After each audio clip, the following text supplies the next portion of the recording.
Exposing the secrets in sushi making. You don't need a fancy chef hat to start. Let's break it down step by step. First up, rice. Rinse your sushi rice until the water runs clear, then cook it according to the package. While it's still warm, mix in a blend of rice vinegar, sugar, and salt for that classic sushi flavor. Next, grab your fillings. Think thin strips of cucumber, avocado, and if you're feeling brave, sushi-grade fish like salmon or tuna. Crab sticks or cooked shrimp work great too.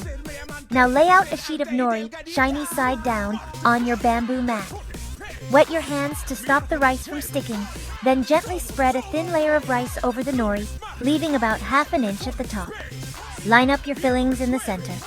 Don't overdo it, less is more. Here comes the fun part, rolling. Lift the mat and nori edge closest to you, then roll it over the fillings, tucking tightly as you go.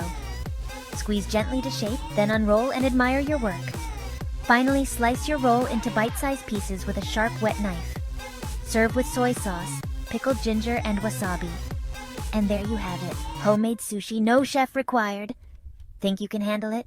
Give it a try and impress your friends.